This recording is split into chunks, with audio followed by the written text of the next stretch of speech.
Wano we tuli mwena mulabawo ekifo kye twajja wano okuwa support essomero lino erya mwami Obo Villington.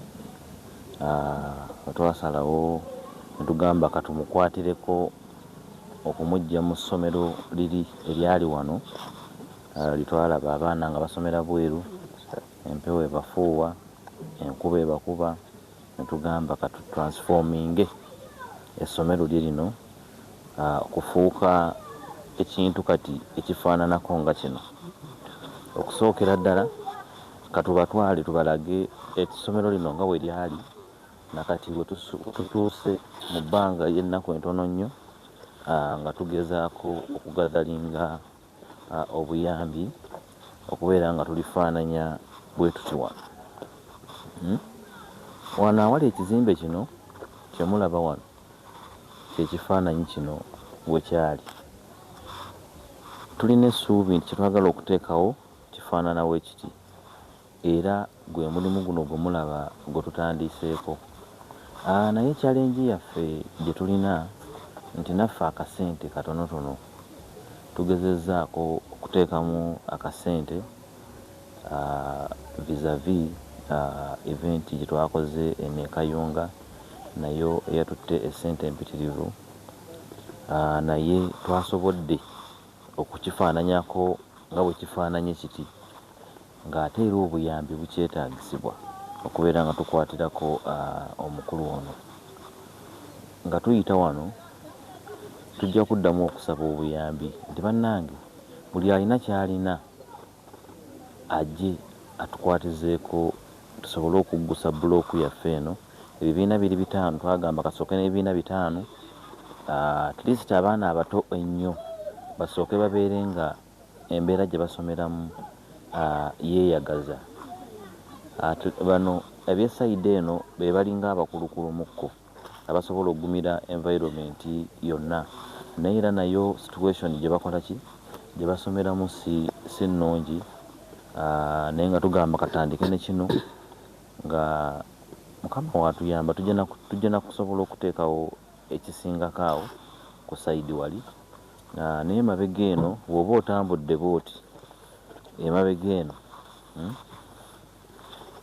eno naye waliyo obuyambi obunene ennyo obwetaagisibwa. Bw'otunulatunulamu wano eno yefaanana ettooyi eno yeetaagisizibwa ddala okumenyebwawo. Eri dangerous eri abaana oba eri abayizi. So tulina essuubi nti nga bwe tukola kino ekizimbe twandyagadde n'okutandika ku ki n'okutandika abaana we bakyamira.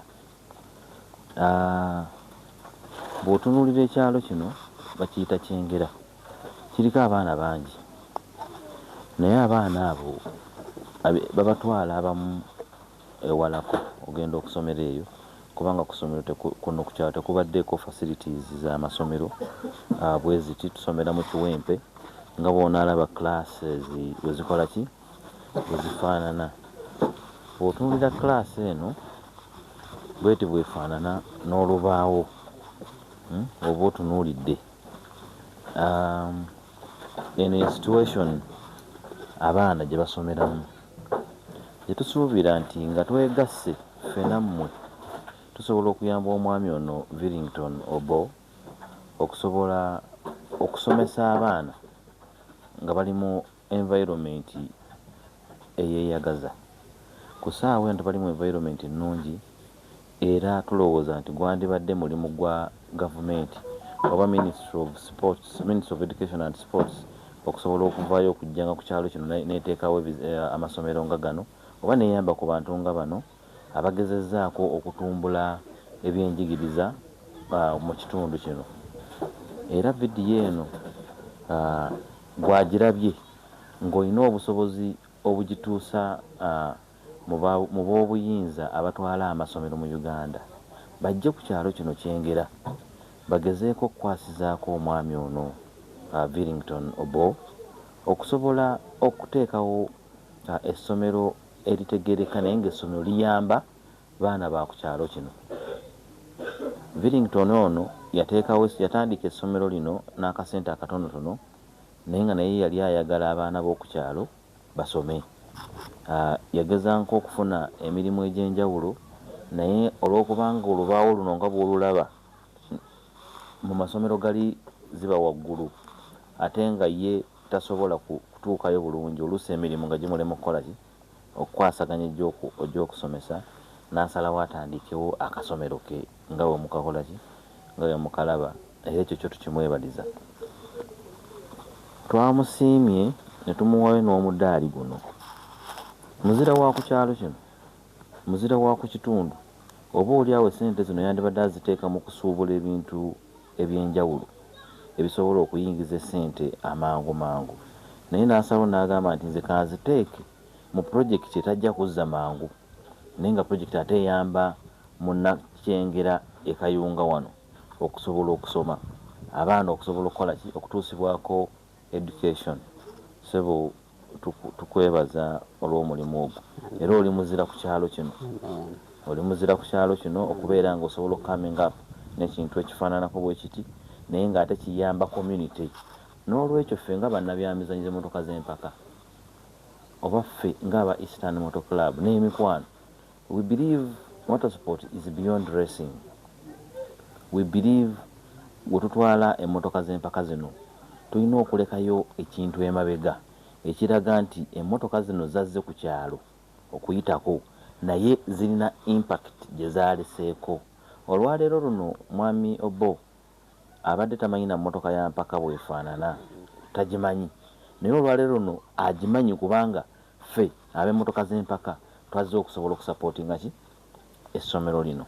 Era sirowooza nti ku kyalo kuno kuliko atamanyi kati nti emmotoka z'empaka zaayita awo naye bali mu kuzimbira ekyalo kyaffe essomero. So njagala okusaba bino si bya constituency gundi oba gundi, bino bya bannakayunga, abaana abali wano siba mu constituency nti gundi baana bannakayunga, baana bannabugerere. So tusaba bannange, tusaba obuyambi tusobole okuteekawo structure eno esobole okuggwa obulungi, oba oliawo ne wano twongerewo structure endala n'okusobola okuyamba ku baana bano okuzimba kaabuyonjo zino. So n'ebigambo ebyo pozi nga olina kyoyagala okwongerezaako eri abantu baffe. Nze nja kwebaza Mr. Keke, nebaza kitongole kya Eastern Motor Club kulwa okuvaayo nemutwala obuvunaanyizibwa bw'amaanyi nnyo ne mukola enkyukakyuka ennene nkubadde erikete naggwa naye era nkyukakyuka nnene nnyo gye mukoze, ne muba nga munsitudde ne munzija mu mbeera ejoogebwa ne mba nga ndabika mu town council ne Kayunga district yenna. Natandise n'okufuna obuyambi obutonotono okuyita masimu nefunayo omutwalo okuyita era mumwe abandabisiza okuvaayo mu kubonabona n'abaana kwe mbadde nako obweza bwe mbadde nabwo nga mubusiimye. Nebaza nnyo Honorable Amos Olugolobi okubaleeta ku kitundu kino ne mukola ekyasanyusiza ekitundu kyonna awamu ne mulekawo era ekisigaye sigala nga kiyamba ekitundu mu byonna. Nkiza ntino sigenda kubeerabira bulamu bwange bw'ensi, Mukama Katonda asigale nga abawa. Amiina. Mpozi njagala okusaba abamu ku mikwano gyange gye nsuubira nti tegiyinza kundekulira nti mbasaba obuyambi buno. Asooka njagala okusaba Kanso Kabega Musa. Kanso, embeera eno tusaba otukwatireko mu mbeera eno kyonna ky'onaaba osobodde. Njagala okusaba abamu ku basponsa baffe be twabadde nabo mu event eno. Njagala okusaba Hassan Alui, International University of East Africa, nti otukwasizeeko ku ssomero lino kyonna ky'onaaba osobodde, oba across the Nile Resort, anything small that we can contribute towards finishing up this project. We believe and have hope that we can do this together.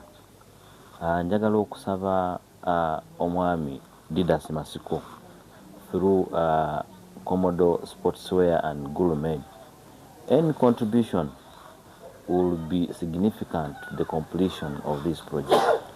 Njagala okusaba okwongera okusaba omwami Honorable Golobi owantenjeru North nti waneeno tukyeyongera okusaba obuyambi buno tusobole okulabika nga ekibiina kino oba bulooku yaffe eno tugimaliriza.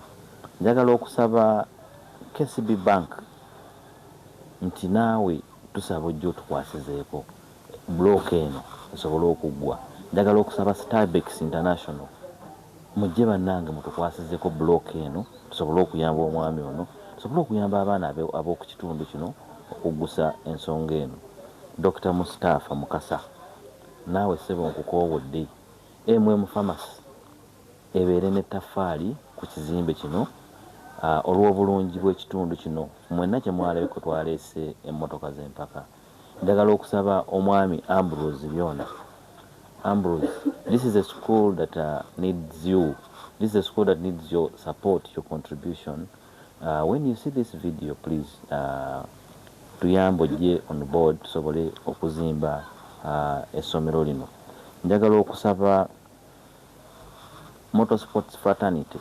This is not for KK and this is not for Eastern Motor Club. This is for motorsport entirely.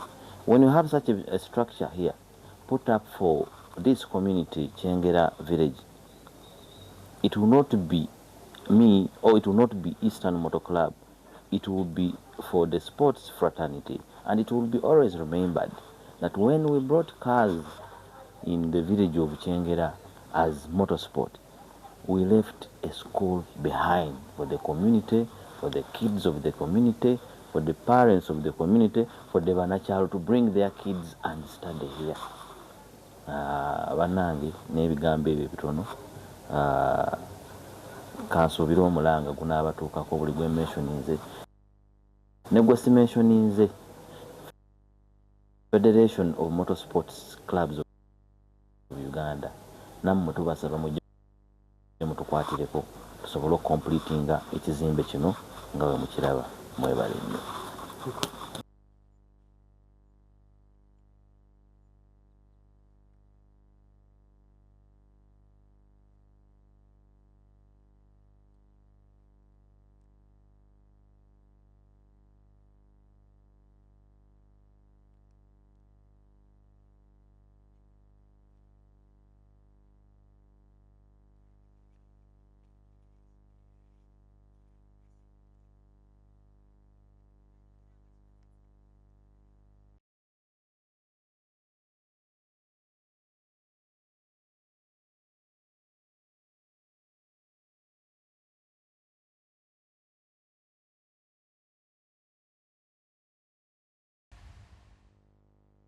Right, a very good evening and welcome aboard to the Podium show every single Monday from 10 p.m. to midnight where we preview and review in the world of motorsport. In the first segment, the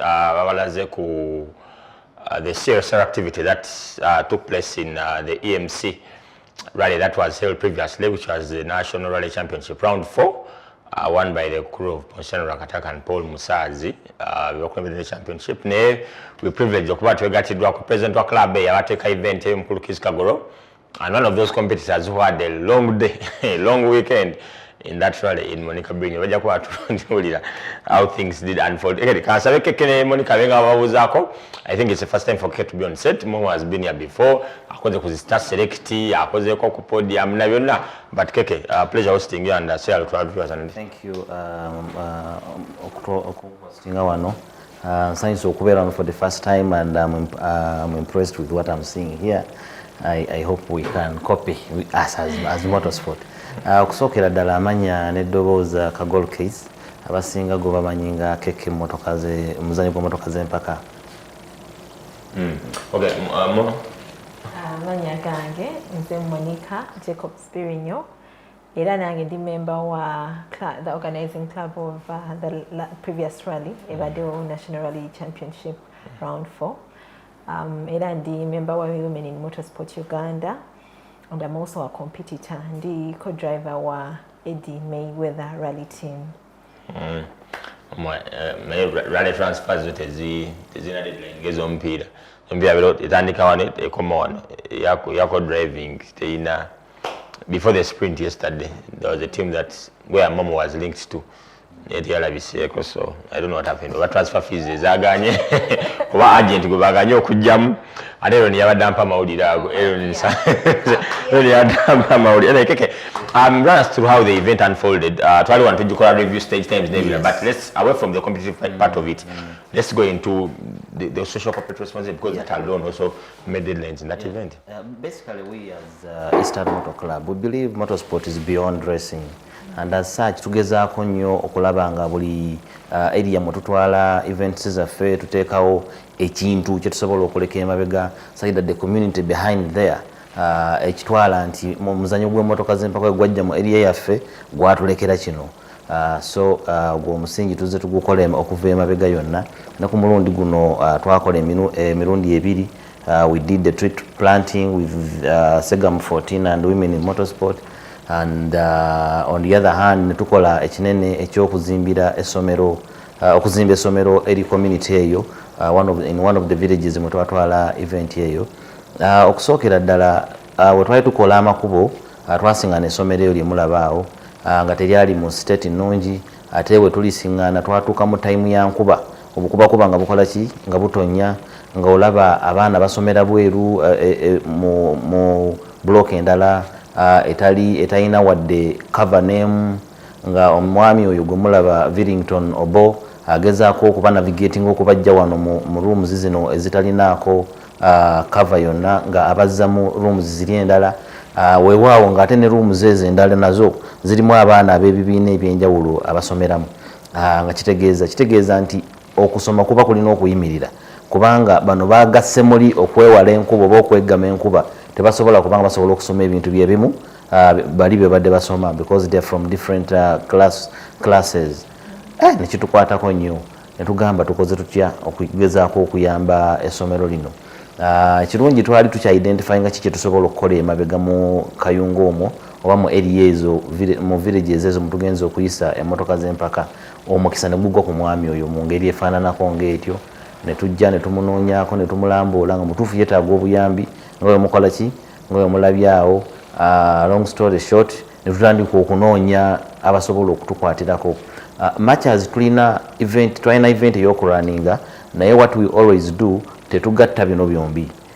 Tugatta project ya social corporate responsibility nga yanjawulo, ne tukwata ne rally nayo nga yaki nga yanjawulo, kubanga bw'obigatta kiri ekya rally kyetaaga nnyo ssente empitirivu. Bw'obigatta oyinza okwesiŋŋaana nga bikutuze byombi, ate nga byombi obikola ki byombi obyetaagisa. Ne tusaba ntulonda komiti nti eno etambuze kino n'eno ekole ki n'eno etambuze rally.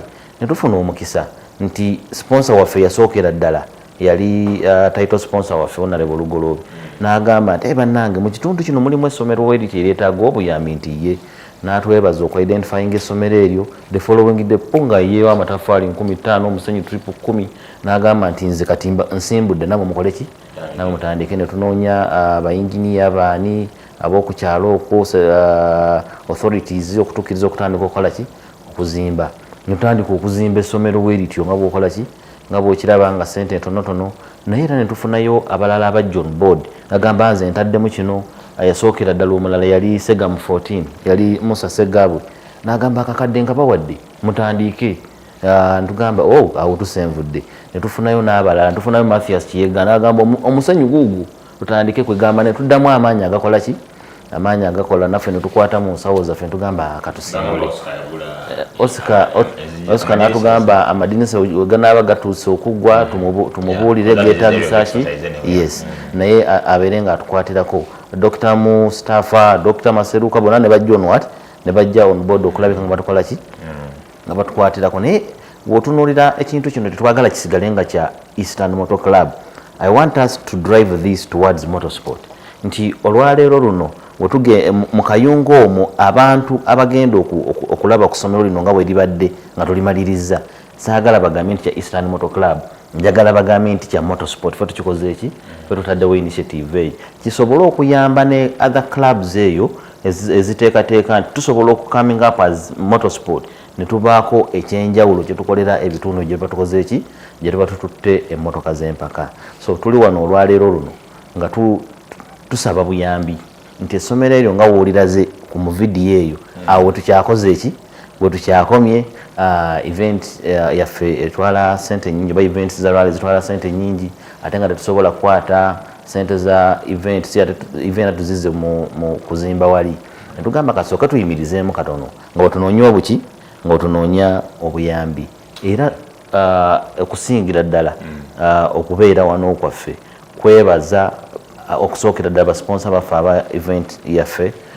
naye omulimu gwe twaleka emabega ogwo nga woogulaba gw'amaanyi gwetaaga okukola ki gwetaaga okubeera nga tugumaliriza at least the first phase twagikutteko nga twagala kulumba second phase the third phase fourth phase gye tugamba nti egyokubanga ekizimbe kikoze eki ekizimbe kiwedde kino ekizimbe kya 5 blocks. We had wanted to do more like tukole from P1 to P7 naye ne tubanga obusobozi buyinza obutatusobozesa nnyo ne tugamba kasa tutandika n'ebibiina bino ebya wansi ebibeeramu abaana abato ennyo nti from P1 to P5 at least owa P6 P7 apambanamukko n'enkuba n'empewo naye ono omuto. Okay, Monica, you happen to have been one of those ones behind that social corporate responsibility. What's your take on it and how did things unfold? I'm glad that while we were doing Reiki, twasobola identify engeri essomero and state gye yalimu ngeri very sorry and era twasalawo okwekuŋŋaanya kubanga nga mwami Keke bwagambye mu motorsport tetulimu just ku exciting abantu na communities zetulimu but rather to have impact and this is one of the ways and also as women in motorsport kitukakatako ffe nga ffe nti it's one of our objectives to do social corporate responsibility. Essomero eryo twesanga nti mulimu n'obwana obute nnyo era nga tebalina bintu bikozesebwa basics like books and the likes.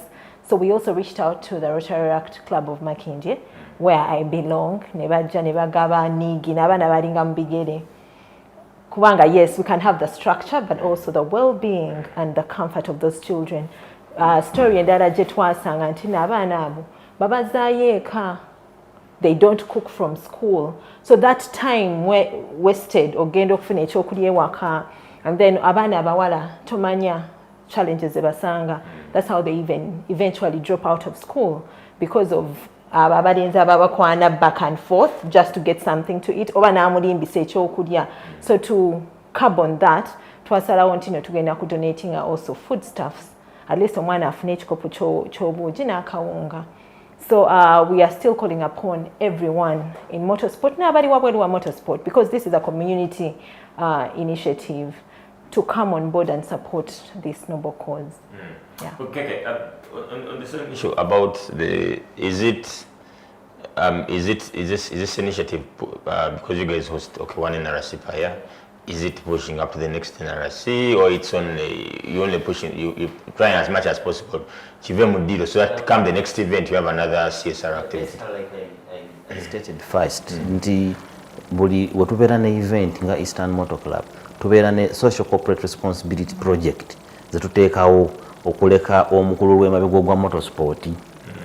Luli twakwatira ku mwana omwala omulema yalina obulemu ku mubiri ne tukwata ku ssomero tuzze kuviira ddala Kabaale by the way kuviira ddala Kabaale nga tulina CSR zetukola so eno project ya making sure nti eggwa mu mwaka guno omwaka ogujja tusobole okukwata kuki tusobole okukwata ku kirala naye olwakadde nja kusaba mbeeka abantu benkunga wano okujja on board okutukola ki okutukwatirako nja kusembyayo nga neebaza abatukoze eki abatukwatiddeko okusookera ddala nja kusaba FMU the Federation of Motorsports Uganda nti eveeyo esobole okujja okutukola ki okutukwasizaako omukono as to when weba erinamu akaki weba erinamu obusobozi era wano nja kwongerezaako Haji waffe Haji Gombe nti oba tulabidde ku champion Lumale eyo naye tumukoowodde kyonna kyanaaba akoze ki kyanaaba asobodde kuba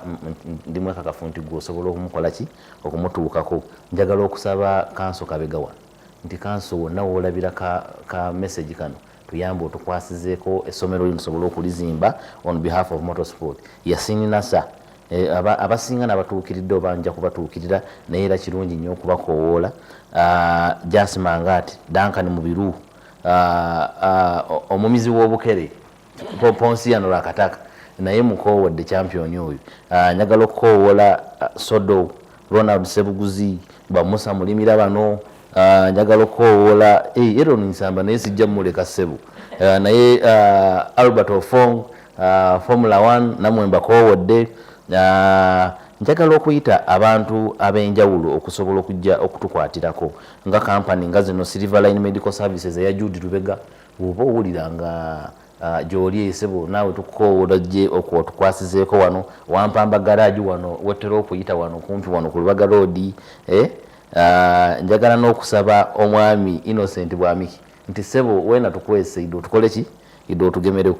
Waliwo omwami gwe njagala okusaba mwita wa Lakeview Beach ebusaaba yamwita Mpiima sebo naawe tukukoowodde ojja otukole ki ojja otukwatireko. Waliwo omwami omulala mukwano gwa motorsport gwe bayita Natukunda ewa friend buses coaches naye tumukoowoola ajja atukwatireko.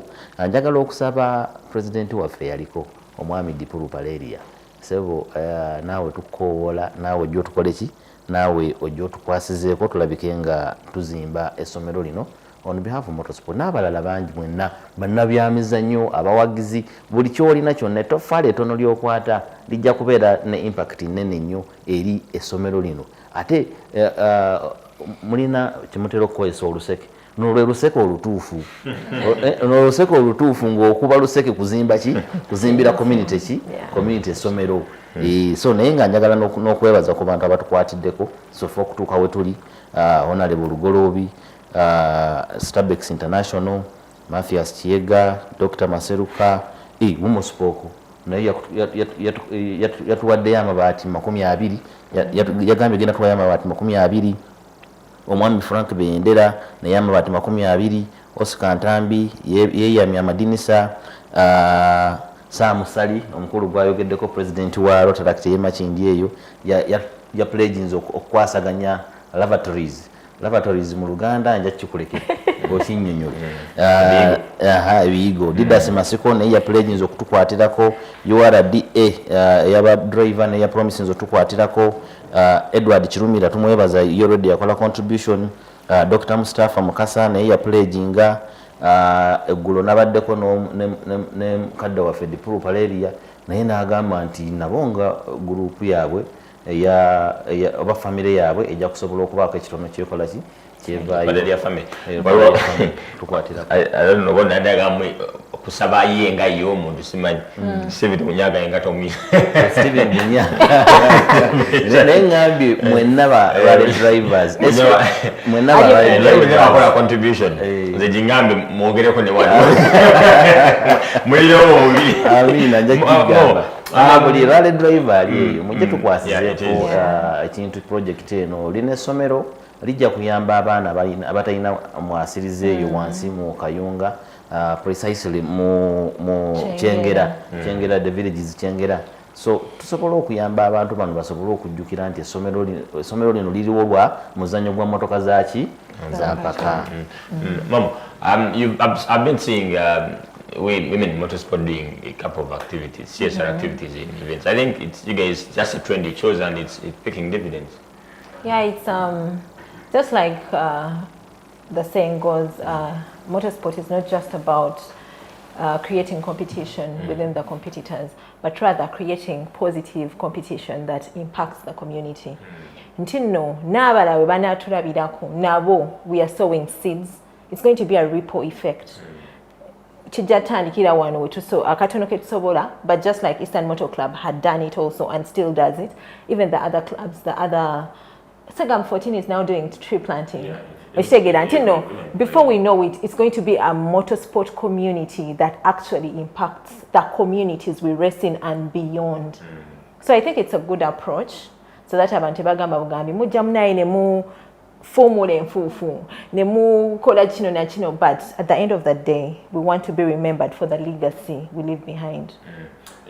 Talking about aside from the CSR, how was the event? Where do I start? Kyenzijukira bukyanga bagamba tuvuga motoka za mpaka, eno yo yali ya mpaka, byonna twabikola emotoka negamba naye eventually we were able to have a finish era bu points obutono omunana twasobola bufuna, and tukyali ku battle ya championship because that's the ultimate for us this year. Yeah, turwanye entalo last event twarwana ne luno lubadde sematalo ne kati at least it's been an experience tumanye events eziddako tugenda making sure tumalako kubanga obimanyi sibye byabatuukako. Okwongereza ku Monica, what normally happens to in our events, we normally have good roads. Kati awolabira ani ya preparing because for amakubo gaffe tugakola ki tugakolera tugateekamu obudde ne tukola amakubo nga gafavoringa omuvuzi w'emmotoka zaki z'empaka. Kati ezo emmotoka z'olaba zafunye okukyankalana emanya zirina okwongeramu omulundi oguddako wali abasinga okubonabona mulale nali njoba teammayweather ne naffe twabonabona naye ate okwaba kwali beyond. Then one of the drivers knows up to now wesinga okusaasira naye nga there's nothing literally we could do about the situation. Kwafa bamusooka omusanga nga incident eri fresh ajja meruka buma aji bamusanga ekayunga mu town transport nga jokola I think Starbucks 2 the second loop nga afunye incident nenga haji yatulako ne mutaka nasita ebigere kisoboka nenga namtoya mutole salam haji samaleko. There's nothing like we could do budget it oyongere but it tutuka ku start your stage. It was a dead control, and when I discussed in the bagaya value it was so hurting because haji emuntu about the most consistent driver to drive this year. He's had 3 podiums prior to that incident. So chamutuka ko bambi era bambikeke badensaba ajo mukubire kasemi amunonyako era ne kabiri ngate yakufura to drive ningi ulaba chakungu baga so he needs our counseling and everything. Okay, Keke, our time is fast spent. Is it do you if you to do CSR activities, do you go into an event targeting a specific katingali mwayamba omukyala the same event into a school? Yes. What formulates for us we believe in helping the less privileged. Mu kibuga gye tubeera abantu balina obusobozi, omwana asobola okugenda ku ssomero n'akagaati wali ak'ebitaano naye mu byalo eri agenda n'amaki namawulu talina kyakunywerako talina ki break etuuse abaana obalaba batuula mu buti wali tebalina kyakulya. Ffe theme eyaffe ebeerawo kuyamba bano abatalina mwasirizi kubanga ffenna tubaddeko eyo in one way or the other ffenna tusibuka eyo wansi ate ffe ebiseera ebisinga Katonda yatukozesa ogenda ku kitundu nga tomayenda kumanya nti ngenda kukwata wano. For example bwe twatuuka mu kitundu ekyo nga tukola amakubo enkuba ng'etonnya nga tulengera obwana budduka okuva mu wano okudda wali nga ne batuula ku mataffaali bricks wali ng'omwana atuula ku brick n'akwata akatabo kakoleki asome nga ekyo Katonda yaba akireese okisiŋŋaana osobola okukola ki okubaako ky'omukola ki ky'omuyamba. So ffe tunoonya ebiseera ebisinga okuyamba omuntu wa wansi. Naye omuntu wa wansi oyo ebiseera ebisinga Katonda yamutulaga. Tetugenda tutagetinze gundi oba gundi nedda. Ffe otutuuka ng'omuntu oyo yeetaaga obuyambi Katonda yatuyamba. I'll give you an example for the other lady that we helped. Omwana atambuza emikono n'ebigere tasobola kutambulira waggulu. Kakati yali akrossinga ekkubo nga tukola makubo naine Alfred Mutando oyo bano Aaron. Kakati omwana oyo akrossinga ekkubo bwati naye nga ababoda bayite eno bayite eri ffe ne tukola ki ne tuyimirira nga ababoda tebamuwana respect nti omwana ono alina obuzibu katuyimirire asooka akrossinga ekkubo because baali bayawukana ne mami we nga mami ali side eno opposite side nga ne taata ali opposite side naye nga batugamba nti omwana oyo buli lwazuuka ku makya kyasooka okukola kugenda kubuuza kwani ku taata we. Kati ffe naffe twali mu process eyo ne tuyimira ne tumulinda akole ki asale. Wamala okusala ekkubo n'amala n'akomawo nga ayagala nakukwata ku mmotoka tugamba katumuteekeko waakiri mmotoka tumukole ki tumuvugemuko. From there netugamba yeetaaga ki, netumanya nti yeetaaga kagaali naye small business maama we asobola okumuyamba okubeera nga amulabirira. Netuyambibwa, twalina kaliro rally, abakulu b'akaliro ne bagamba it's okay, we can push this. Era ne bamufunira ka business, Kanso Kabego oyo n'amugulira akagaali era naddayo emirundi mingi bampita n'okuŋŋamba nti jangu olabe ku business ya muwala wo weekoze ki weetuuse. Naye nze muli nfuna essanyu, jangu onone ku nkoko, nedda saagala nkoko, naye njagala essanyu eryo nti twayamba omuntu ono, ate omuntu ono gwe twayamba twamuyamba lwa muzannyo gwaki gw'emmotoka za mpaka. We went to our last, maybe before we a minute, that's left for the break. The next event is upon us 22nd, 24th. How far with the team? We are basically very waggulu, very mipiira. Because unfortunately for us, that rally yatusumbwanye, that's why yabi mipiira ebiri, which is a big loss. You know how much it is. So unfortunately netujabya, so of course we have to get new tires, emmotoka you know, na shock emu era nayo. So those are the things we are replacing this entire week and the next week byetugenda okubeerako. And ebisigadde tugenda kwetegeka nga bwetwetegeka bulijjo. It's just that kuluno oba tuneebuuliriramuko akatono kasate mututeekako mbeera. Alright, those are Alright, we go in for break. Mandele Mkulu Kiss Kabro President Eastern Motor Club, as well as Monica Brino, a co-competitor, Limon Team Mayweather, very, very competitive team. They are third on the championship. This year, as Women in Motorsport Uganda, WIM.UG, we decided to take on a blood donation campaign that is ultimately going to have a report.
Alright, so we're back from that short commercial break. It's the Podium show every single Monday from 10 p.m. to midnight, where we preview and review in the world of motorsport. We're into our second hour, but of course, Chan is upon us from the 2nd up to the 30th of August 2025, and Uganda's first game is against Algeria on the 4th of August 2025. Wali ku Mandela National Stadium in Ambole. Saa 2 osokubanga definitely tickets ozugula online osokubanga olaba that game. But of course, a lot has been happening.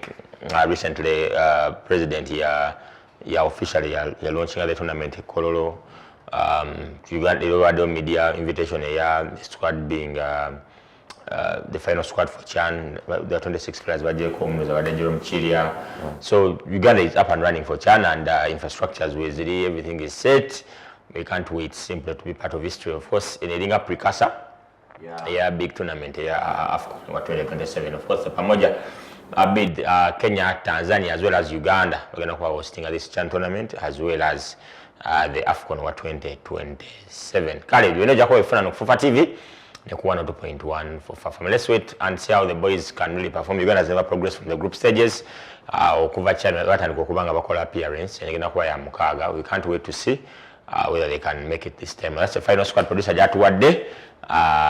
If so, Dokubanga Fulumiziwa Unaku Urwaero. That's CAF African Nations Championship. Kenya, Tanzania, Uganda 2024 from the 2nd of August, the 30th of August 2020. Kali, Aaron, Nejo, Alban, Samuze, Watuliza, then we pick it up from there. One, 102.1 Fufa FM na tulaba ku Fufa TV kaseera tufisa wakadiri basajju gerere tujja twogere ku buzanyo bwaffe tusinga okwagala nga ffe omutukazi empaka tusimanya tusimya ddala nnyo management ya Fufa Media Services otuwanga akisaka natubeerako ku mbewo zaayo nga twogera ku buzanyo tusinga okwagala nkulisayo bwe naabadde galuga weekend tukubya amabega saa eggulo mukulikire ddala nnyo era nkulisaayo abavuzi abataddewo performance ebadde ndowooza ekyaludde okubaawo mu sakiti ze Uganda ndowooza mwakoze kyamaanyi nnyo kama abaddize omuna mwajje kujja okuba part of that event nkulisaayo bamemba bange ba club yange aba uma abasobodde ddala okukola omulimu ogutende nnyo Chief Marshal Idrisa Mukalazi kulikire ddala ne ttiimu yo mwakoledde omulimu gw'amaanyi era ndowooza ye trend tulina okutambula nayo paka operation yaffe ndowooza tugituukirize ddala bulungi nnyo nga bwe twateesa ababadde n'obuzibu mu wiki tukubye amabega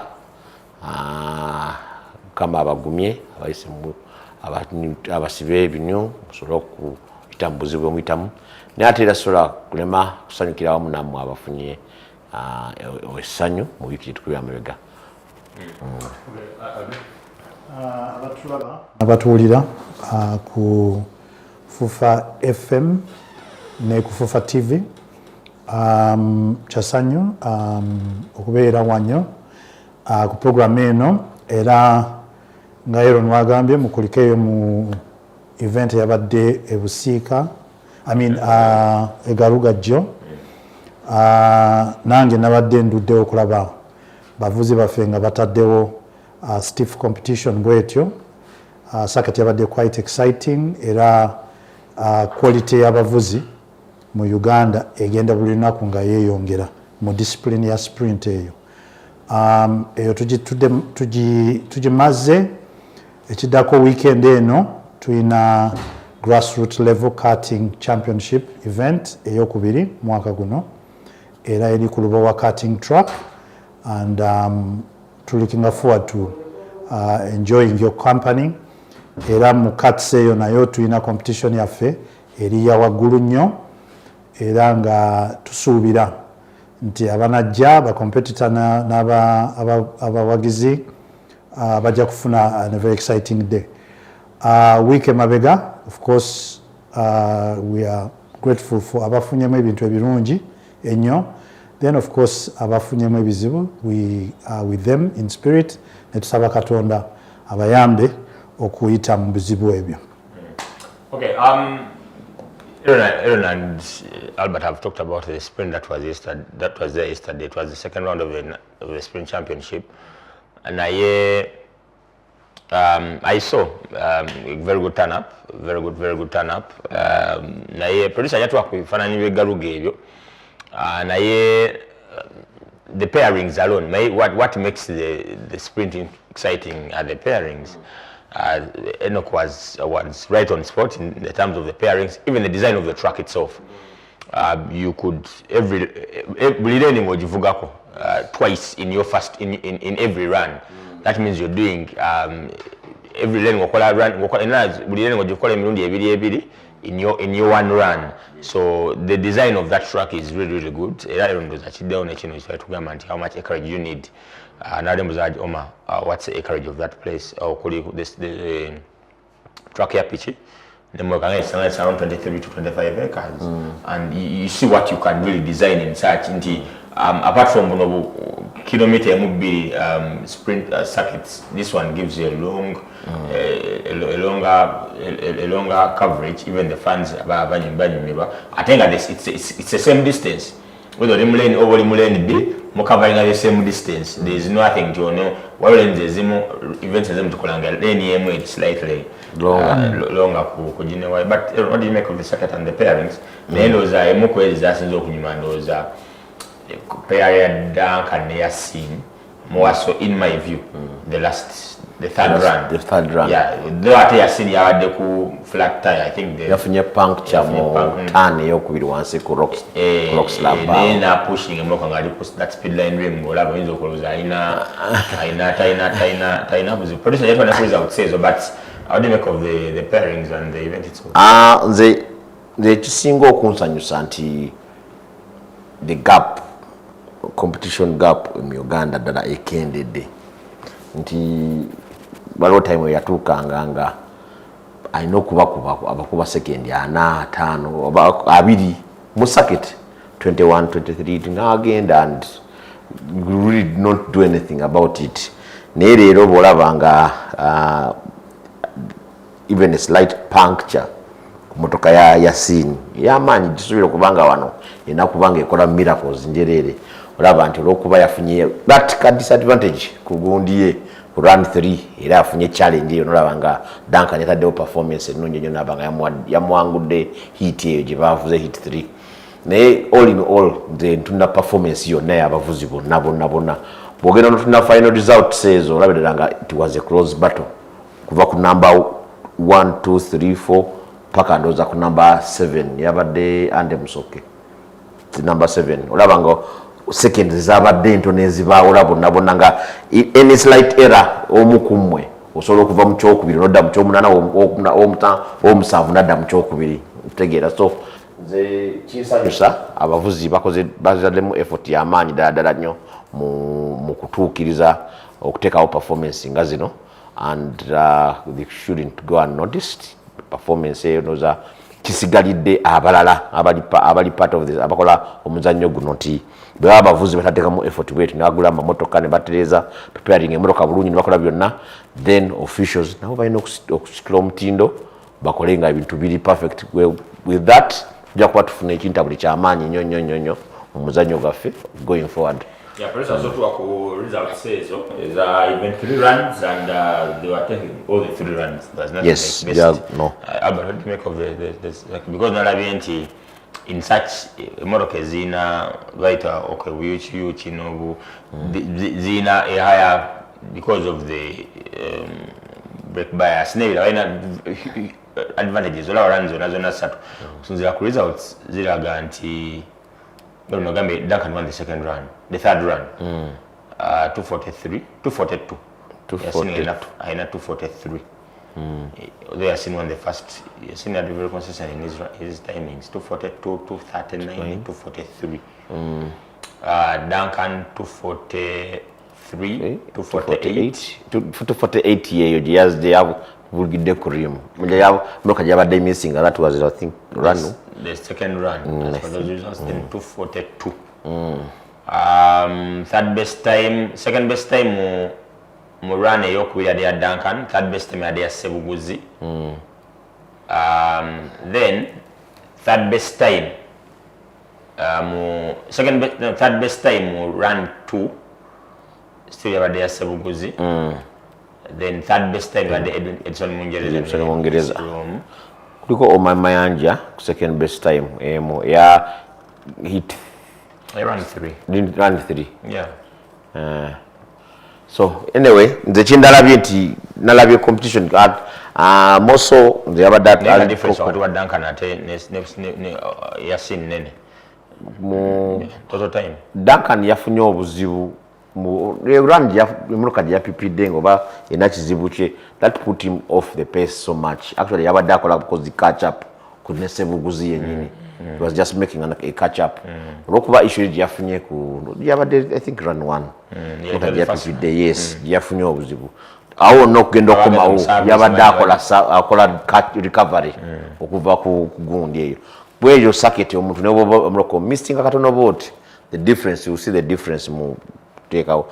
Then ekizibu nayogeddeko ne Antonio mu run 2 Sebuguzi naye teyakatinze time yate yayongeddeko bwongezi kubanga he had made 243 run 1 yate nakola 246 run 2 meaning yagaseko second endala 3. So Tony Nagaya there is somewhere we had an issue to lose. Era ndoza wachirabye ku turn yemu bavuddeko ne balinya era balinya waggulu kudune he had to break so much okuddamu okutereza agaga we had some issue it losing seconds so eventually very good. Nabadde impressed ne setup ya Enoch in regarding spectators nga wabaddeyo layer 2 nti bamasho babadde balina independent area gye basobola okutambuliramu which makes the safety much better. Design ya track yabadde quite exciting in terms of competitor kuwulira emotoka. The change in turn 1 at the upper side of the track was until inamu jogenda outer then you go inner. Yabadde very good. I think wa competitor opportunity to drift right into the bridge, which was fantastic to watch with more Yasin, Edison, Sebuguzi, and I think Duncan on the third run. So the circuit itself is a good installation. Circuits ziyamba nnyo ba driver kubeera to have precision driving kubanga olina okumakinga you set up the car nofuna the best turn in and out of the corner. So it was quite exciting. Uganda yaffe competition yaffe ekyuse and the competition has gone strong enough and the competitors kusawa zino we are looking for seconds. Kino kituyamba kuki? Kituyamba with our external visits. Wetuba tufulumya eggwanga ng'omuntu agenze with the flag of the country kati aba competing on the toppest levels. And this is very good for the development of the sport. Etuyamba nnyo also popularizing our sport, popularizing our country. My sport, wotuna sport, it is a way in which you as a people, abantu, okulaga ensi, you can organize, improve and perfect. And that is one of the elements sports jebawa when you go globally. And as a result of that, you get respect as a country and as people that you are musobola organizing ekintu ne mukiteekawo ne mukiprogressing paka wetuka ku the highest level. So a Ugandan winning a gold medal or Uganda winning the Africa Cup of Nations or winning a CHAN, it has a lot to talk about us Ugandans and what we can organize and what we can put together. So it was a fantastic day, I believe. Events zona zibeera ne issues about them, but if they are addressed and we pick for the next one, they become better. Okay, that was the second round of the National Sprint Championship, and we first have two more rounds to go because previously we had to sprint Satu, and there's another one which is should be fundraising for Samuel Watendwa. Yeah, it's in September. It is going to upgrade from a two-wheel drive. We just watch the space, but to fly and have the N14. Let's hope guys turn out in numbers to support him to acquire that car. But the last one definitely is the one of 26th of December, which is normally a Boxing Day sprint. Kale, wade garuga mkulikeyo nyo and ne mwaje tunabelenga badizawo abundantly. That was the MX round 6. At the same time sprint 2. So I think there was even that talk about having events at the same time so that mubane fans bafune ebintu bingi and nature musevinga instead of having independent rounds. And mbanga, if you have 4 sprints, you have 8 motocross events, you find a way club katinga smoke we bade bategeka bo bakira bintu we can have a sprint at the same time ku design ya venue. Chiba changu nnyo era kyekyanguwa nga olina track kati nga busiika manya ng'eno ng'ina party ya pichipichi ne motoka kasobola okurunninga otherwise bw'obanga ogenze ku track nga erina kimu kiyinza okukukolera it's a source nightmare. So I think with the new system in our constitution was about our track owners part of this sport now. Baba wachance okuba part so bayinza okuba bajja tuyambanga okutubuulira kyoba nabo okumanya kyomuzanyo gwekyetaaga so that they go on to implement that other than okugenda n'okola bukozi track olwokuba okoledde emotoka notamanya nti ate kiba better bw'okolera ebibiri nomanya nti ate bw'ogattako ekyokusatu nomanya nti ne karting ayasobola okubeerawo ku kifo kyekimu nakyo the better okitegeera. So food for thought kwabo abalina capacity zokulokola tracker babenga basobola okola ebintu ebituufu ng'ebyo. Okay, right from the sprint into the second round of the National Karting Championship, which is upon us this weekend at Luwa Karting Track. And launch Yaliyo, which was on last week, and we happen to have been the producer. Yatuaku bifananyi bya launch ebyo natwena ku maloboozi twalinako nako President Jimmy Akena, Reynolds Chibira, as well as Raymond Mugisha, the president of F1 Club Uganda, other club presidents, Johnson Wera as well, Kiz Kaguro, yeah, out there, Ibrahim Chaluz, the clerk of the course, Wali Kulito Restaurant to launch the second round of the National Karting Championship. The first one was at Miraki, and the second one is upon us on the 2nd of August 2025. Katufunendo zaku Malowozika President Jimmy Akena, Raymond Mugisha, ne Ibrahim Chaluz. Then of course, one amaliza tugenda mu break to come out to previewing fully that round.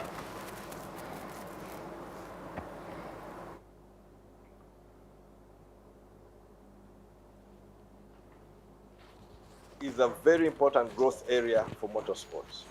And it's an area which the FIA has looked at as where we can develop new talent, and it is one of those easier to set up and to start, but has the potential of developing the champions of tomorrow and grow the sport in different regions. So as FMU, we're taking karting and the karting championship very important because we look at this as a future growth area, an important area for bringing in youngsters and to grow the sport or to develop the motorsport across Uganda. So we are going to continuously be involved. We're going to try to develop it, and we're going to be working with the clubs who are working on this and with the sponsors to see that we grow karting across the country, and it becomes a major sport which is going to channel the talents which we have in Uganda and develop them to be able to compete on the world stage. We are at this stage trying to develop the sport. I think Uganda needs to get a lot more karts. We need to have more facilities available and get to a standard where we feel that we're able to compete. It is great that we have an international coach coming to be able to assess the equipment, assess the talent, and give recommendations on how we can grow the sport. So the input and what we receive will help guide us. And we need to be systematic, purposeful, and logically as we build towards being competitive at a national stage. I have no doubt we have the talent which can compete. It is how we develop that talent, how we also develop the support around the talent, the training, the coaching, the facilities, that will help the talent develop, and therefore, in due course, we will definitely be competitive on the international scale. That I can assure you. Omwaka guno eno eroundi yaffe eyokubiri ya National Karting Championship egenda kubeera e Lubowa. Enteekateeka eno twafunye omwami eyatwegasseeko mukulu Ibra ava Dubai mu karting drum, yazze otuyamba oteekateeka abavuzi baffe okubanga bavugira ku mutimbagano ogwa waggulu ennyo. So omwaka guno twagala tugenda beerayo ne event gye tugenda gendamu ebweru, so twagala tuteeketeeke abavuzi baffe bachampioni baffe bagende bavugeko ebweru bafune experience eyo y'okufuuka international champions. Okubeera part of National Karting Championship eno olina okubeera registered ne Formula 1 Association of Uganda, ye club running karting mu ggwanga. Tutandikira ku baana ab'emyaka okuva ku myaka 4 ne tugendera ddala waggulu ku myaka 35 gye bayita youth. Tucharging emitwalo 3 entry fee, naye okuyingira okulaba obumotoka kwa bwereere. Nedda kiri open, omuntu yenna asobola okujja neyewandiisa neyetaba mu mpaka zino. Bampita Mr. Mugisha Raymond, President wa Formula 1 Association of Uganda. Enteekateeka nnungi nnyo, natuuka mu ggwanga nga bwe nababuuliddemu, nakyaliddeko ku track championship eno wegenda okubeera, era nengezaako okuwabula bannannyini track ku biki ebirina okuteekebwa mu nkola. Nasobodde n'okuinspectinga obumotoka bwe twandiyise bu go-karts bwennyini nnyini, ne tulaba conditions zaabo, era ne twongera n'okubagaidinga technically ku bikibe balina okuterezaamu. Eno race egenda kubeera yanjawulo mu nga bwe nayogedde mu ntandikwa nti ba driver abascoringa points mu entire season ya championship bagenda kubeera bafuna omukisa ogwo okwatendinga kwezo championship eziri international. Ne format gye tugenda okugiddukanyizaamu era egenda kubeera nga eri international based format. Track eriko ebyokuterezaamu twabinnyonnyodde bannannyini track era ne bakkiriza okutereeza ebiba byetaagisa. Kati tulindiridde ba drivers era nga mbasaba abantu mwewandiise mu bungi nnyo.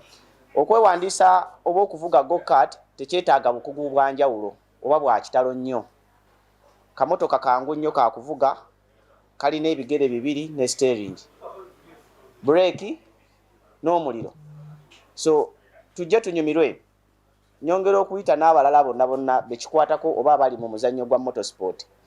Foundation y'okuvuga oba ba drivers bonna betulaba ku international scene oba mu WRC oba mu formula racing boina balina background mu karting, kubanga karting yetusomesa entry points, braking points ne acceleration lines. So mbasaba mujje abawagizi track esangibwa Lubowa, abawagizi baanirizibwa, tujje tulabe tuyige era twettanire. Uganda eri blessed erina talent era ebimu ku bitwagaza oba bituleeta mu muzannyo guno okulaba nti ku grid ya Formula 1 tuddamu ne tubeerako n'omuntu omuddugavu. Emyaka gyetolodde mingi nnyo nga Lewis Hamilton yekka aliko nga driver omuddugavu era nga ababonyaabonyeza ebbanga lyonna mpaka leero. Kati kiriba kityanga olwo nga naffe tugamba Uganda tulinayo waffe ng'atandise okuclimbinga ladder eyo okulaba nti atuuka waawo. So n'olwekyo mbasaba abantu mwenna mujje tunyumirwe. Ekisooka tunyumirwe nga tuwagira, then n'abeetabye banyumirwe. Race erina formats 3, tujja kubeera ne track walk nga bwe nagambye ba drivers tujja bakkiriza batambuleko ku track. Tujja kubeera ne mandatory safety briefing eya buli driver, then tujja genda mu qualifiers. Then we go for the final race, but this time round final race eriko 2 extra laps ezinoonya driver asinze okudduka ennyo gye twandiise fastest lap. Then at the end of it all tujja kunoonya ne gye twandiise joka lap. So ku luno ba drivers mwenna n'abaagala okwetaba mu muzannyo tubasaba mujje mulabe ku kyenjawulo ekigenda okubeerawo.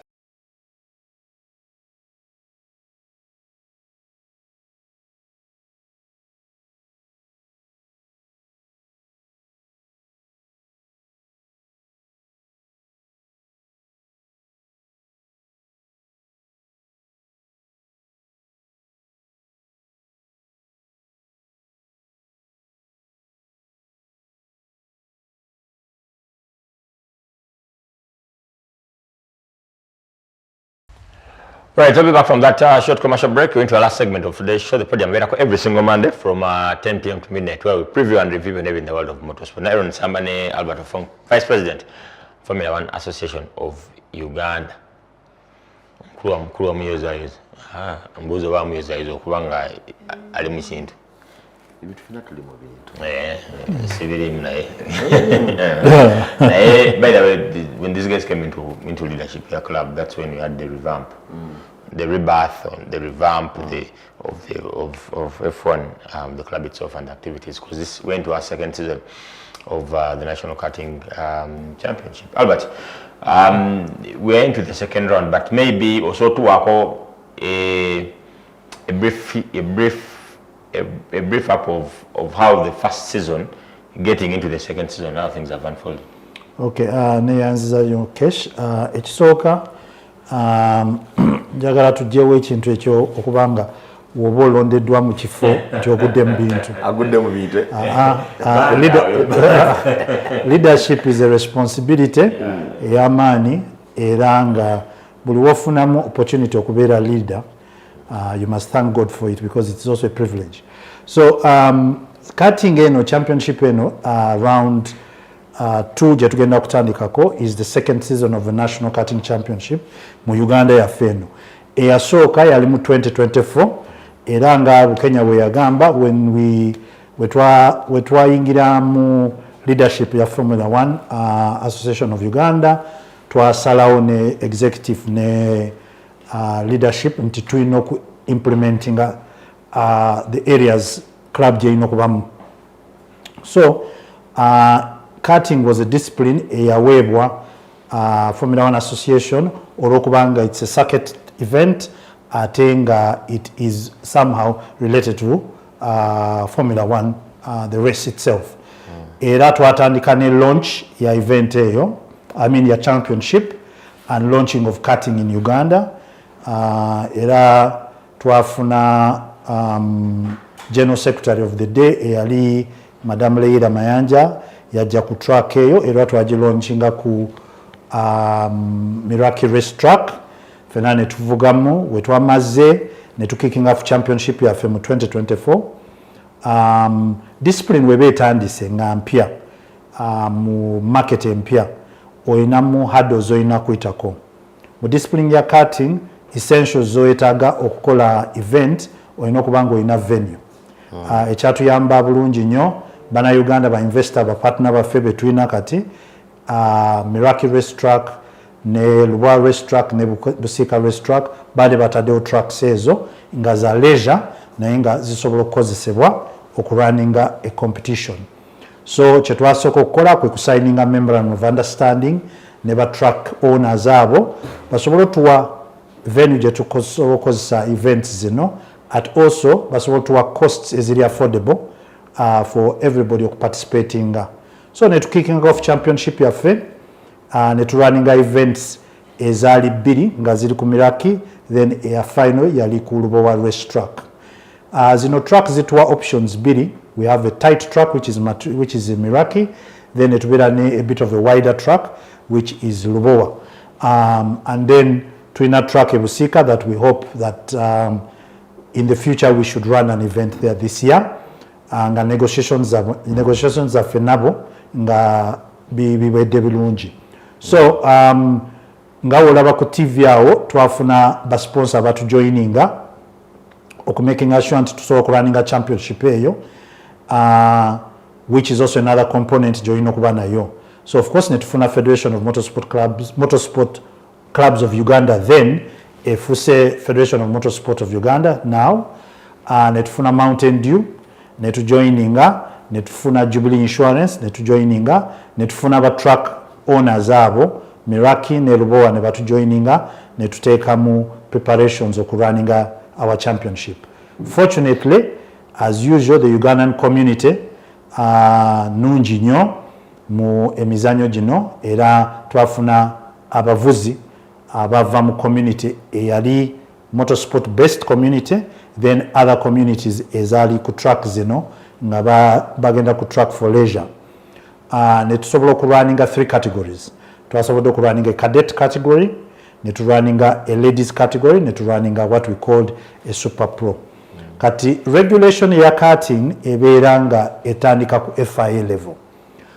FIA formal regulation yayo naye nga wobeera mu developing market or developing area muyina okutambula ku regulation which is as per what you have on ground, then mukola mwena ba competitor ba owner ba track federation ne assigned club ne ba sponsor okubuilding omuzanyo guno, ne mugenda gradually nga mugistakinga up okutuuka ku level geneba ku the international level. Fortunately enough mu period eyo gyetwabadde mu 2024 FIA president n'ateeka his interest mu karting, ate n'ateeka interest nti other parts of the world zirina okuba nga ziri affected by FIA, meaning we should be able to compete. So n'ateekawo kyebayita Arrive and Drive project, n'ateekawo African Karting Championship eyabadde mu South Africa, era ne bateekawo ability okutuukayo no competing. Tetwasobodde okuteekayo team mu the African Championship eya that year because twali twakatandika. So in that conversation with FIA ne tusobola okugenda ku the FIA awards ezaali Rwanda, ne tutandika okubuildinga relationships with the FIA okumaking sure nti we know which direction to go. Fortunately twafuna a 3-event championship netufuna aba champions baffe aba 2024 for the first time in a long time in Uganda kubanga eddako twabera ne karting events ezaberanga outside the national stadium, but after a long time we were able to complete a 2024 championship netufuna a champion in the Super Pro, a champion in the ladies and a champion in the cadet class. 2025 netu uppinga our game as F1 UG. Of course, we were also affected by the turbulence in Demo Federation, but fortunately enough, we have our championship in place and we have targets for this year. Regulation je tutambulamu ku mwaka guno is a regulation eri extremely friendly olwokuba twagala abantu bajoininga omuzanyo gwaffe naye nga regulation eno tugezaako kuzimba regulation eya 2026 nga ejja kubanga it is moving us towards international or regional standards. Omuzanyo weba gutandisa nga you start a discipline, abantu balina okugula cuts, balina okugula uniform, track owner alina okudesigninga, sponsor alina okumanya what is involved. So when muba mu designing a regulation, muyina oku-involving abana abantu bonna, get their input and you design a regulation that fits your situation at the time. Naye ne mubeera ne targets. So 2025 sorry, tulina target 2 ze tugenda kutuukako. 1 kwe kuraninga target 3 kwe kuraninga championship events 6 ku mwaka guno, tusobole okudeclaringa championship winner at the end of that. 2 twagala kuraninga external visits, 1 eri to Dubai to visit a professional track and run in 2 races. 1 is an endurance race and 1 is a sprint race of the European Championship status. Nga tugenda gikola mu first week of December. Hopefully if we get we invite all competitors to be with us. Then the second is a trip to Malaysia, which is an FIA trip, which is combined. It's an arrive and drive. Competitor wetunalonda baja kuba competitor babiri. We will be arriving in Malaysia nga ofuna kart, ofuna mechanics, ofuna uniform, and you are able to race against the best in the world. Process je tugenda kozesa okufuna abantu bano, we are starting with our champions of last year, but throughout the season we want to compare speeds and improvement with other competitors. Ate tusuubira before we go for this event we shall have a camp in which we will try to make sure that we get our competitors to be of high levels. Chetukoze, we partnered ne Ibra yabadde ku show wano to make sure that we can get experience. Ibra is Ugandan and he works in Dubai on a track and he has been doing it for some time. So to give us that experience jetwetaga okurunning a race and to develop going forward based on that. Ekyokubiri nga we twali ku launch eyo ku program eyo FMU nga federation yataddewo proper declaration until we are working with Formula 1 Association or making sure we develop this discipline. Karting is the background, is the base for everything. So we are the brainchild to produce the people to go forward. Ekyo we bagamba development kiba kitegeeza tulina okukola track development, but track owners, we have to work with them. They have to work with us to design tracks that will meet the requirement for them to run races, both for leisure and for competition. Secondly, safety of those tracks, safety of the competitors, safety of the regulation that they use. We are going to partner with them to make sure that the karting discipline around the country is not only safe, it is run on a clear regulation, then it is also run under a stipulated group of people who are sure of what they are doing. I think that chetwagala kukola is to create the best circuit racer for Africa from Uganda at a project here for extending up to 2027. So those are our targets for this year, and we hope to just be achieving to inviting buli omu oyina omwana ali between the ages of starting from about 4 upwards to come and join karting. It's exciting, it's affordable, and it keeps our children occupied, and it gives them something to work towards as they go through the track. And it creates motorcycle riders, it creates rally drivers, it creates Formula 1 drivers, Formula 2, Formula 3. It creates everybody in there. Eric, in terms of the track layout and designs, I know that is your area of expertise. We need, it gets at the discussion between and Ibra about what you need. Even yesterday Busika, rather in Garuga, about the event we just talked about it. The design of the track, accommodating such a number of disciplines, because yesterday we had 2 disciplines in one, and whoever came there to watch the event, you have full value for money. Yasinala ku pitch, ngalaba ne ku motoka.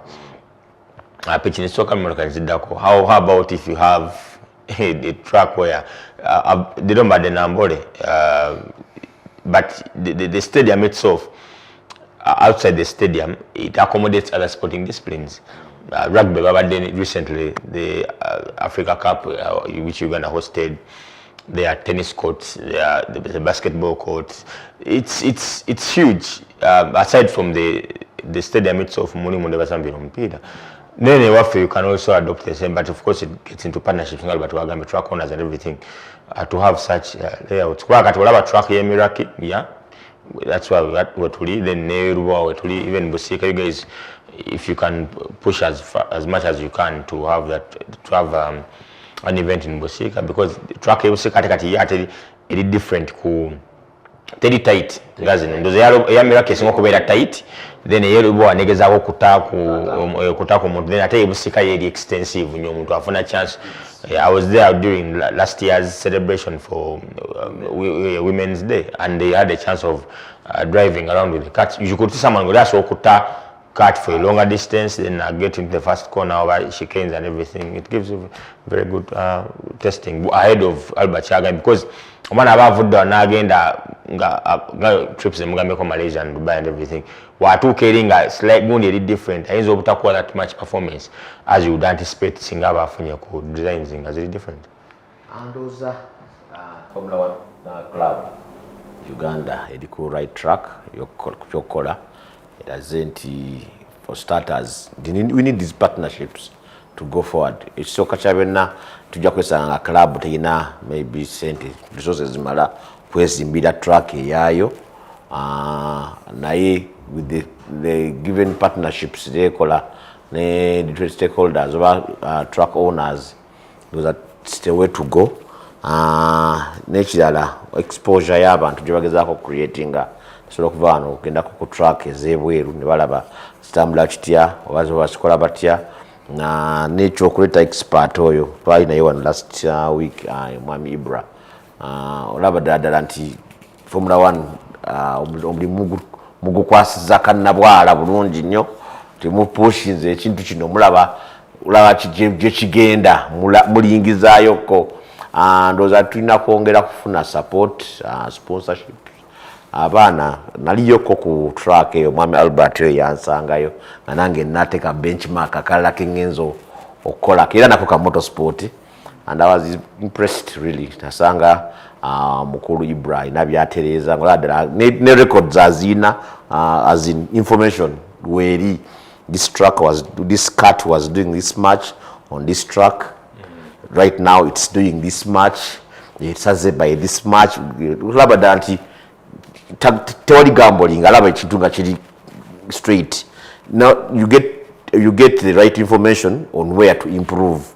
Mtegeera track obuzibu basinga bufuna mu corner we need to do something about this corner so to stop those. Olaba danti kyageza okuteeka ku ground kituufu kirungi, and it's from someone amanyi kyakola, so si twalonza obulonzi ajja tuyambeko okola ekintu kino. So ndabya ddala nga kigenda maaso, twayogerako ekintu kino mwami Bukenya now that we are into expanding our sport to regions, kyobadde onoonya nti ddala track ng'eno yegenda kutaka lyenkanaki. I remember in one of the presentations we did with the constitutional review, in our document, each of the 8 regions, we assigned a cultural institute or a cultural arrangement organization region yeyo, that if you go on and partner with these people abali mu region yeyo, kubanga ndoza tusinga okumanya cultural institutes zesinga land mu bifo byaffe byonna, naye bw'obanga oli mu region yeyo ng'ena cultural institute erimu, if you can partner with them ne basobola tuwa 20 acres nga bw'ogambye nti Busiika is 20 acres. 20 acres for such an institution is kintu kitono nnyo. Kuwa acres 2 kolawo ekintu ekigenda okukulaakulanya si motorsport, even that region where that track is being built. A stadium is an economy. Yes. Katola Nambole when it was placed there, wali hotel yavao, I mean a hotel yajjao called Sports View Hotel. Yali teriwo, but when Nambole came, olina agiteekawo. Olwokubanga he wants the competitors to stay in his hotel and go to compete. Kakati mu national stadiums zino zetuzimba for CHAN, I mean for Africa Cup, it's an economy. Yeah. Era olaba national stadiums zonna eziri around the world. It is not only football, they add in other things. Swimming pool, tennis, rugby, volleyball, all those sports, because it's an economy. So for us, ngawe tuzimba zino circuits zaffe zino. Fenga motorsport tulina okutuula wansi ne tugamba private investor tumudesigningira ki. Kati woboze ng'oyagala kujoininga this economy of motorsport, ng'oyagala kuzimba track, olina okuzimba track inaina kino na kino na kino. You must have a motocross track, you must have a rally sprint track, you must have a karting track, you must have something else. Kati woboze taddeko olina okubeera ne restaurant, olina okubeera ne accommodation, olina okubeera ne storage facility. Then how does that track benefit the community? Abakolamu balina okuva mu community ku kyalo eyo, emmere gy'ogula eva ku kyalo eyo. Then olina okunoonyayo ku baana mu social responsibility activity ng'abakeke bwe bakola. Ate omwana ow'okukyalo wagenda ku track eyo n'afuuka Ugandan champion. It is a wonderful gift to the place. So ono aduka 10,000 meters, him becoming a world record holder is a great thing for Uganda, but it's a greater thing for his community where he comes from. Orokuba sente zafuna, he has trying to build a track there, but also he's investing in the people. And the talent that is coming out will give us another world champion. So ekyo kiyamba abantu okukula. So that is how sport wogikozesa. It becomes an economy that grows people and changes their lives. One last thing, just sorry to interrupt. One of the biggest footballers, wogena no history kubanga tuli, you find that they came from nowhere. But when you look at what they have done as a result of them exposing that talent to the people they come from, it's amazing. Madam, about one of the things in Badewako karting events, a couple of them, and one of the issues is about the cuts. You know, karting and singing, and I don't know what trades have you made as a club too, because they don't have exemptions as per now to rally cars. I don't know. I think Federation should push for that. There was talk about one importing an engine. Then no chassis say what to gambe, then you drive or maintain to have your power go in, because somehow it has a trickle down effect on the performance. So basically, with the cuts is that one of the reasons why Ibra is here is setting up those cuts. Eranga Aaron we have a day agamba for the karting community. Abade karting atwade kuloba track nga tunonya the best time ever set. So twafunyemu a cut which was compared to be supposedly the slowest in Lubowa, and we worked on it and we got it to set the best time. So that is why he's there, and for those who are going to compete, we are going to set up the cuts to give you the best performance over that period. Now, in terms of going forward, karting is a sport in which the competitor should own his own kart. Eventually, when we get, it's almost like rallying. Naye at a lower budget rate. So our transition, chetugezako kola, one, tugenda kola symposium training ne Lubowa track owner, nga tugenda isa mu maintenance process, jana sobola kubanga karts maintaining up to a certain level to give competition to people, to give a better experience for the leisure rider and the competitor. Echiddako tugenda kola eri gye tugambye competitors okubanga they can bring tires and engines, fit on the chassis, run for the race, and then the final place gye twagala genda gyokonyeko is to ask for exemption for these particular carts, and then have competitors bring in their own carts and have a maintenance program with us that can enable them to reach the levels of karting. Now the exposure that we're giving them is for them to see what is there out there. The karts we have and we are running in Uganda, none of them have a radiator. But the karts that are run internationally for real races have radiators. The karts we have different the braking system we are running here is more or less a simple one, but the karts that are run internationally have different braking mechanisms. Brake biases and all that, you can do your cambers and all that. Then also the karts that we're running in future, weight is an issue. I cannot race with Bukenya. Me and Aaron would lose because he's lighter. So all those are things that we have to do. So it's in the development process. Ekirungi twafunyemu a positive direction from the FMU. Ekyokubiri, we have this new structure that the FMU constitution has provided us with, which gives us the element in which we can grow. Kyetwetaaga kusigala is for us as an organization nga President wayogedde, to be deliberate in where we want to go, partner with the right people. Mountain Dew is a good partner because it has brought motocross to where it is now. Era twagala to continue with them in this same discipline and to bring us to where we are going to go in producing the next African champion. And then one of the world champions, definitely. Not in my lifetime maybe, but we will. This is the ground that we're going to do. So anything is possible. Maybe not say in my lifetime. In my lifetime, it's possible. But as our time is time fades, we should be out of here by now. But the discipline itself, it's big traction. You're doing benchmarking. I don't know how far you've gone. All the best, but it's crucial. Is me, I would really I'll give an example. There's an autocross we did in 2023. Honorable Rukari. And the guy made a statement. My land is free.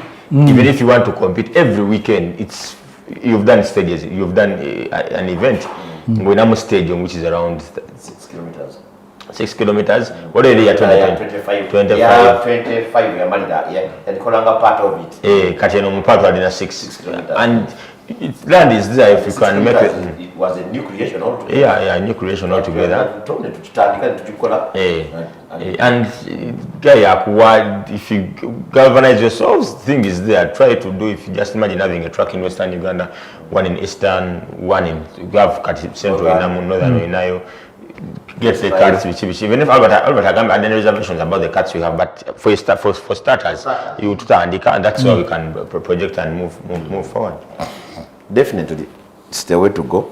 At HLUNGT, the Nanabieko people are interested in this, more especially the no interesting are the parents of these people.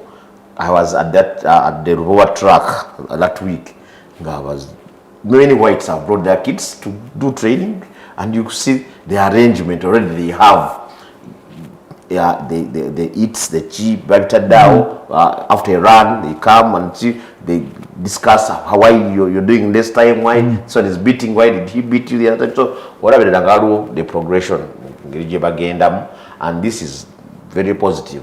Just imagine abo nali yonze ku lwakubiri waliwo abaliyo ku lwokusatu ne ku lwokuna ne ku lwokutaano not necessarily nti abali okulokubiri bali okulokutaano rather that there's a bigger number you're joining and they're taking interest not only in Bulubowa but even at Miraki in Bugorobi wali abakola ekintu kyekimu bwe kityo so bebedelanga mpalo neiba nakola blanket 7 nagamati instead of building an arcade of worth 6 billion shillings yes you know 6 billion shillings tazimba arcade azimba track and it gives blossoms and makes a lot of money why I'm permission mukuru wenji wa mubiri kwanza mkwata tai